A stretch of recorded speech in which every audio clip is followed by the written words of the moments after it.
Status report, 2 weeks in. Still sucks. Hey, we're still here. And maybe it sucks a little less? Maybe it sucks a little less. That's something, huh? Day by day. Day by day. Say, I don't want to be strangers. Good. Me either. I'm Frank. Hi, I'm Joanne. It's a good start. You can ask me 3 questions. Any 3 questions, whatever it is you want to know about Joanne. Whoa. Okay. This is big. Let's get the obvious out of the way. Tell me your big, mysterious backstory. I'm sorry. It must be phrased as a question? Oh, I'm sorry. Will you tell me your whole mysterious backstory? Oh, cool. No. What was your second question? Joanne, you fart. That's a lot. That's a big ask. It's like wishing for more wishes. Okay, fine. Guess I'll draft some up. Meantime, I'll get your music ready. Hey, do you think they'll forgive me? Who, Alex? Nah, I mean, that ship has sailed. I mean... Those weirdos? They'll come around. They love you.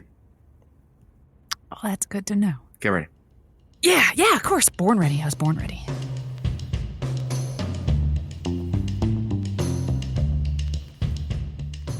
Good night, cuties, and welcome to Josie's Lonely Hearts Club. I'm your host, Josie Heller. Let's spend the night together. You like golf? I've never really understood the appeal. It feels like sullying a perfectly good nature walk with go-karts and constant reminders to square off. If I want to get fresh air, I'll take a botanical garden any day. One thing the golfers get right, though: the mulligan. The do-over. The second chance. An opportunity to make things right. Yeah.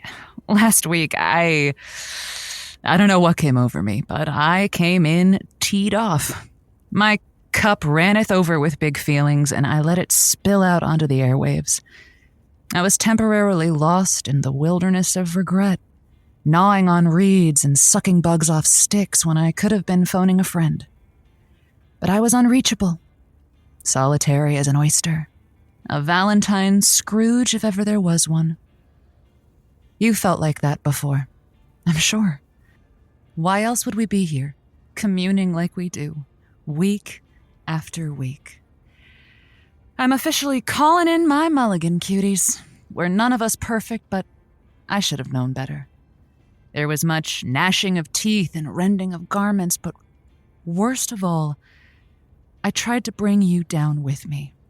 That would have been unforgivable. So let's set back to one, freshen our lip gloss, and square off my hips. Take 2. This time, with feelings. Give me a jingle at 505-555-KDNM and try swinging again with me. Frank, who's our first second chancer. All right, teeing off is Davis calling in from Roswell. Davis from Roswell, welcome to the show. Hi, Josie. I just need some help. I'm kind of caught in a rut. I need unstuck. Yeah, all right. Well, tell me more about it. Well, it's a kind of a nightmare. I'm exhausted. Every day is the same, and I can't make it stop. Seen that movie, Groundhog Day? I have. It's kind of like that, but I'm not learning the piano or anything. Now it's just kind of caught up in getting up, brushing my teeth, showering, singing, getting on my khakis, put my flip phone in my pocket, make a coffee, that kind of thing. I remember kind of what my life was like before it, but being a... I'm sorry, before. You remember what your life was before. So, what happened? There's a karaoke bar nearby I used to go. Sit quietly. I like to keep to myself. One night I said, what the heck? I'm a sing. So I got up there and I was going, I was feeling pretty good, and then the lyrics disappeared. And I was up there alone, with the spotlight on me and the tracks going, and I got nothing coming out my mouth, and I bolted for the door, and I've never been back. Oh, hon.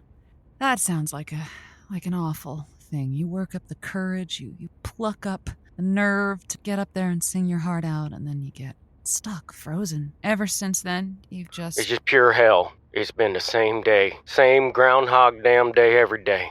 Getting up, brushing my teeth, showering, singing, getting on my khakis, put my flip phone in my pocket, make a coffee. They do something like this in certain types of therapy where, you go back to the thing that distresses you. Instead of being frozen in inaction, you fix it. You rewrite that history. So it's like that song is still living in your body and it wants to come out.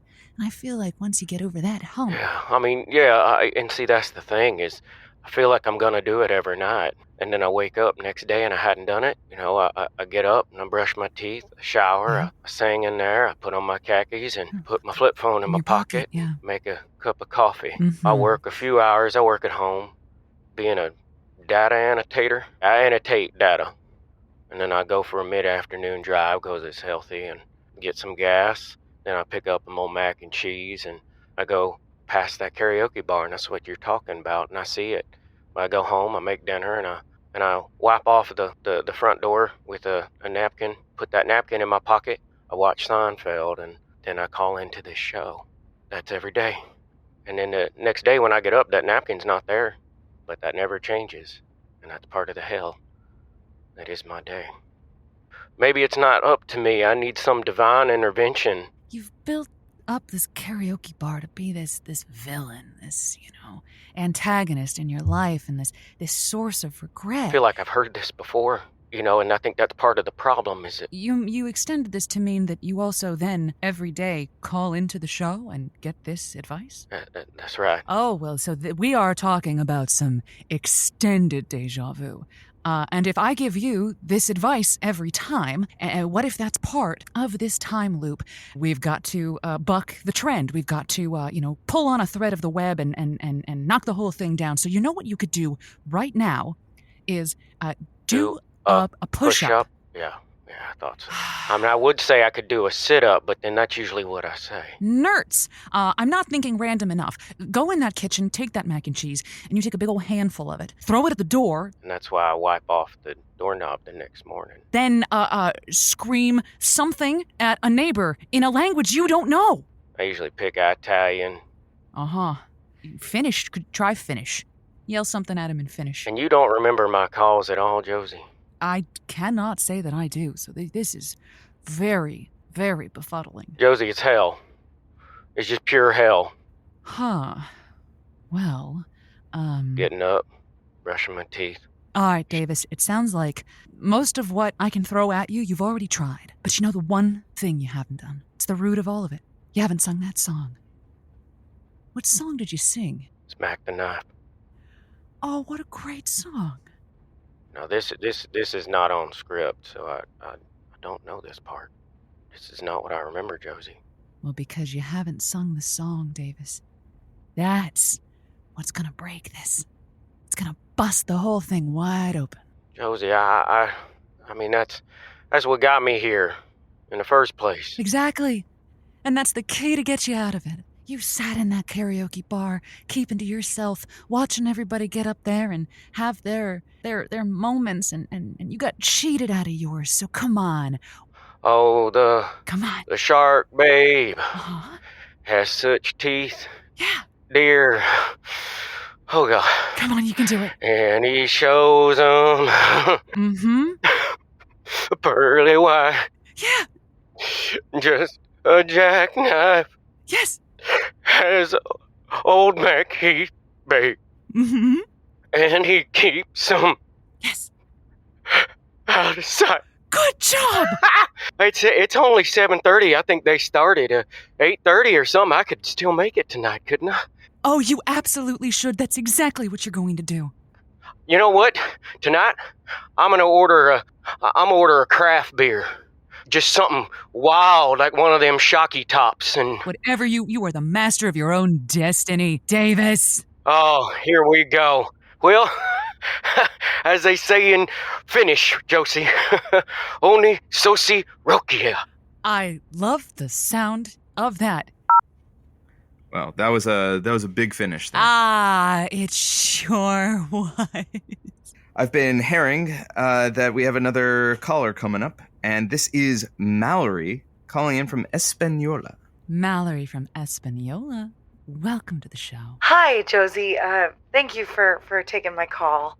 Of course. So, I'm calling because I also kind of feel like I'm stuck in a cycle, if you will. I've got this guy, let's call him Dave, and in so many ways, Dave is the best, right? But the same thing always happens. We get together and it's really good while it's good, and then we break up because it gets really bad, and then, a couple weeks later, you start thinking, well, maybe it wasn't so bad, and you go back and you're caught in the cycle again. Oh, yikes. Is it the same issue every time that preempts the breakup? There's basically just one problem.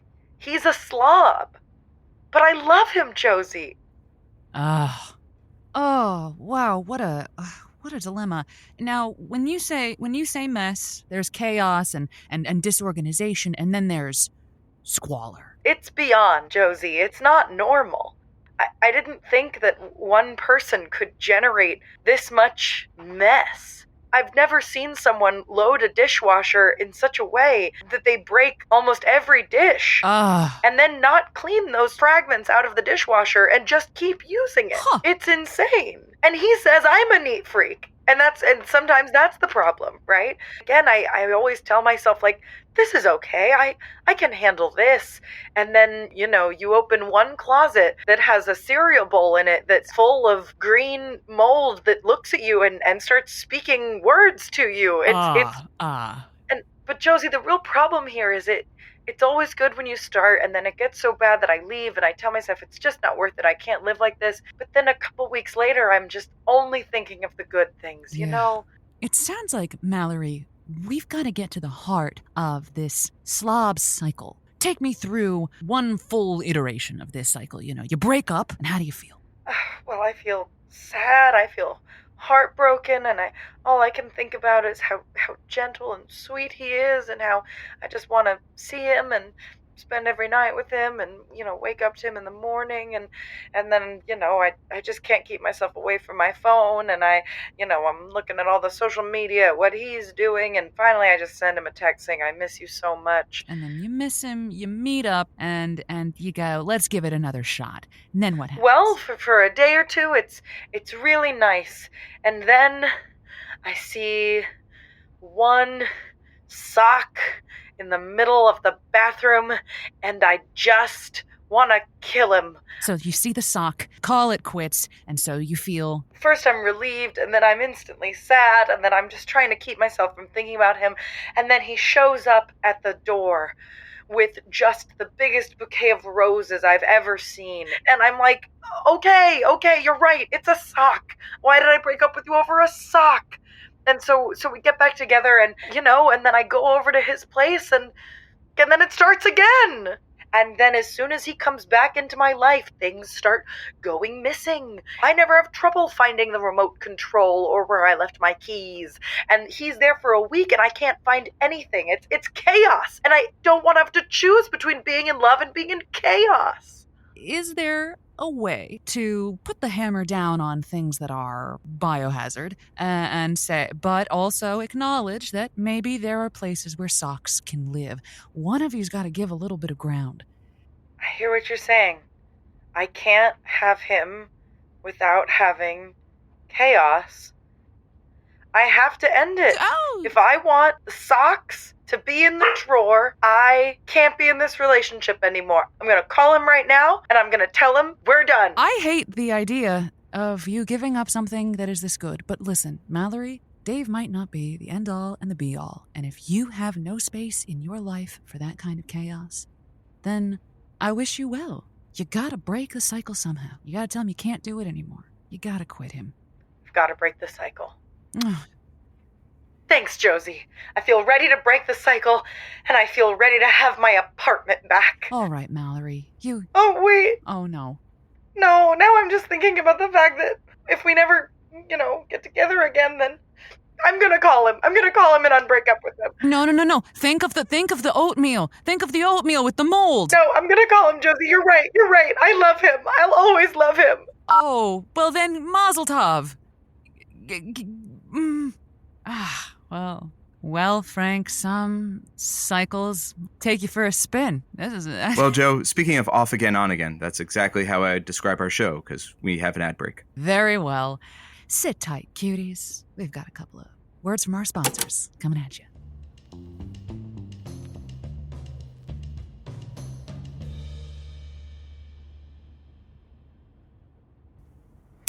All right, Joe, we're out for 90.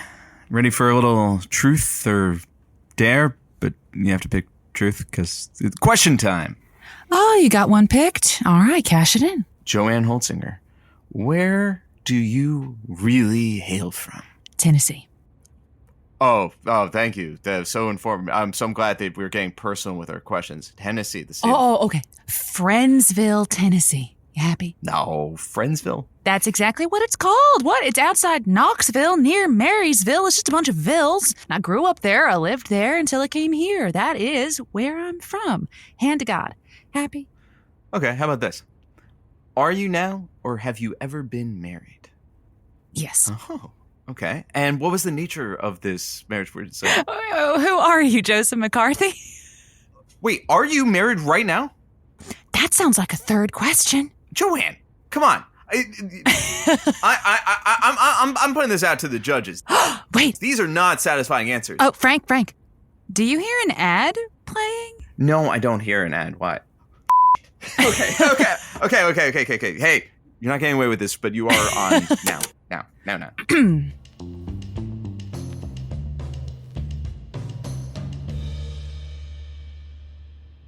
Welcome back. We are talking mulligans, do-overs, second chances, breaking the cycle, and starting afresh. Frank, we got anybody in the hopper? Yeah, we have Joel calling in from Raton. Joel, welcome to the show. Hey, thank you so much, Josie. Gotta be honest with you right off the bat, I've never heard your show. Cool. I assume this is like a no judgment zone. You bet it is. So my lady and I, we had a few drinks, and all of a sudden we got into this really, really big fight.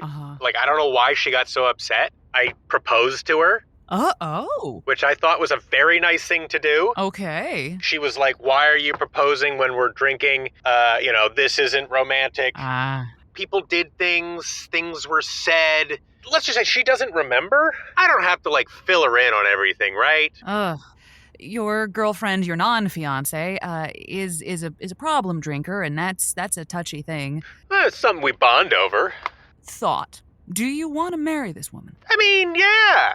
I proposed. Are you afraid that if you say, hey, babe, we had a fight, it was stupid, here's what the fight was about? Again, hypothetically, if this thing that happened was something that could upset someone to the point of calling off that said engagement, again, it's not... Look, I didn't cheat. Okay. That's not who I am. Sure, yeah, okay.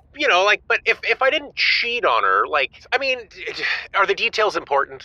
Yes. Yeah? Okay. So, okay, look. Okay, so something you should know. She only has one leg, but somehow, and I you know what? I won't even say I remember all of it. I don't. Yeah, that's a way to play it. Theoretically, if that prosthetic leg got thrown out into the street, I don't know who did it, really. Right. It could have been her, but she for sure thinks it was her. And I fixed it. She's all happy because she thinks that she broke it and threw it at my head. I don't know who told her that. Gosh. Life goes on, man. I don't care if she doesn't, right? So you have this argument. She has blacked out at this point because of the proposal. Things escalate. Limbs are thrown. So what happens? I woke up. I got home. I was bleeding a little bit the next morning, but,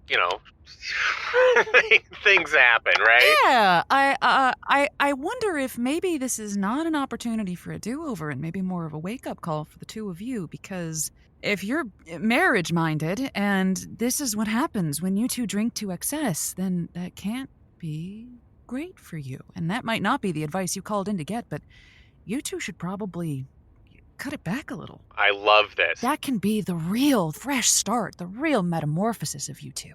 Yeah, I like this. I can be the victim. Oh, that's the That's a rough read. You know, you got something special. There's something special about you. Uh, You know, if you ever make it over here, you look me up. Yeah, all right. Well, you have a great night, cutie. Man, here's to the calls we don't remember and the friends we'll never forget. Yeah, cheers to that, I guess. Yeah, so coming up next, we have a return caller. Oh. I think you'll probably be pretty excited to hear from her. Yeah, try me. Okay. This is Brenda calling in from South Valley. Brenda from South Valley. How's it going? It has been a minute. Things are going great, Josie. You said to be Brenda, and I have been Brenda. I have been Brenda 24/7 with everybody. Oh, wonderful. How's that going? Well, it was going great until my family decided to have an intervention. Oh, what did they say was the problem? They said that I can't be someone I'm not, and that I don't have a good reason for not going by Haley anymore, which is stupid because that's not my name. My name is Brenda.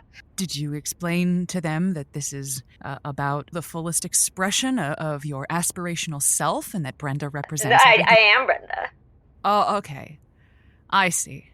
We have jumped in with both feet, haven't we, Brenda? I am Brenda, Josie. I see. And they're saying that they don't even know who I am, and they miss the old me, but you know, I don't miss whoever they're talking about. I remember Haley, and Haley had a lot of marvelous qualities. I don't even know who that is. Maybe you've thrown the Haley out with the bathwater. I mean, she's more than thrown out. She's dead, Josie. We buried her together.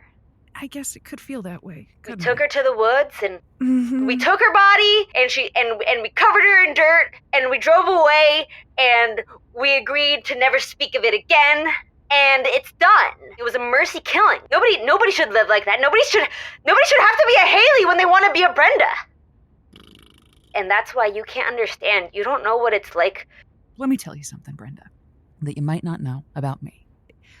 Do you know where I am right now? I am in a very cozy booth. I am comfortable. I am anonymous. I have a cup of tea and a chair that I love, and I am in a cocoon of my own privacy from which I dispense advice. It does sound comfortable, Josie. And you don't know what it's like to hate the person you are with every breath you take.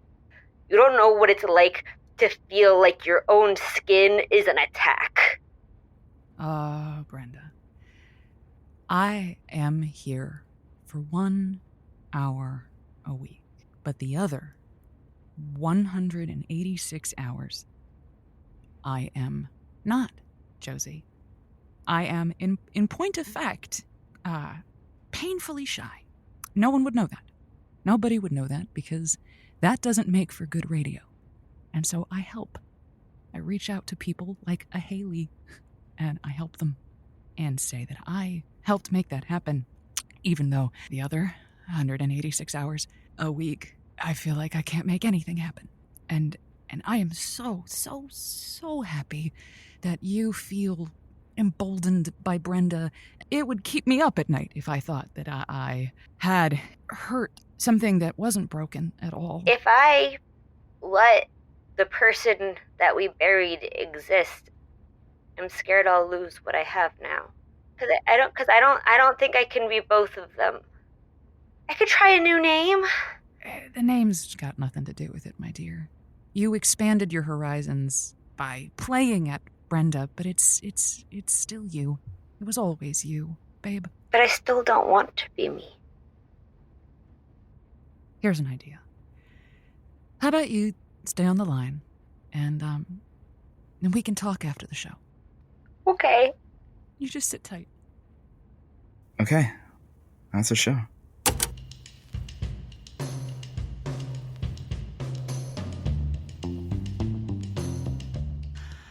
Wow, talk about turning over new leaves. Gosh, left, right, and center.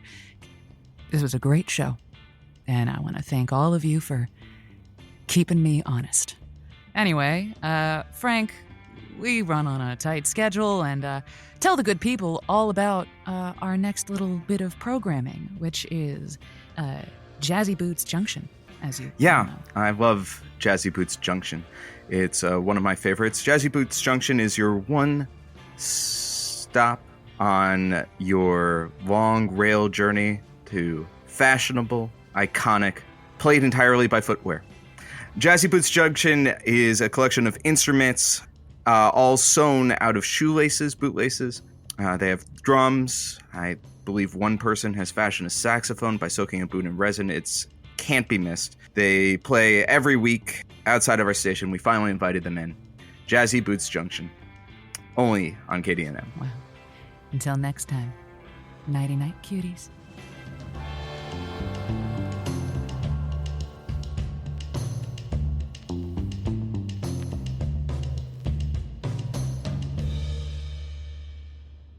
Good show, buddy. Thanks. You know what? You head home. I'm gonna stay here and I can do the credits. You sure? Yeah. All right. What? I've got my third question. Well, you better make it snappy, because Brenda and Haley and whoever, she's waiting. Okay. Not to get too personal here. Mm-hmm. Last year, KDNM holiday party. Uh-huh. You said those brownies were homemade. If you add frosting to them, that makes them homemade. You fiend! I knew it! You take this to your grave. This is between you, me, and a Mr. Doughboy. Oh my god, I knew it. I knew those brownies were box. I could taste it a mile away. Go blow off some steam and let me clean up my mess. Yeah. I'll see you next week. It was a box. Josie's Lonely Hearts Club was created by Maximilian Clark and Rachel Music. Our callers tonight included the talents of Shane Salk, Danielle, Cohn, Matt Mundy, Carla, Lerner, Montero, and Sarah Allen. Our story editor is Aliza Brugger. This podcast is brought to you by the Good Story Guild, so give them a follow, join the Discord, you know the deal. If you've made it through 2 seasons, holy cow, thank you, and maybe write us a review. What's the worst that could happen? But you know what, just hang on, I gotta take care of a little something. Hey, allow me to introduce myself. Hi, Haley. I'm Joanne. Joanne. Alex! Listen, I really messed up. And oh god, this is new. You haven't heard this. So this is how I sound. I had to practice the radio voice a lot, and I was kind of embarrassed. I hope you weren't listening. Oh god. Joanne. You had me at good night. What?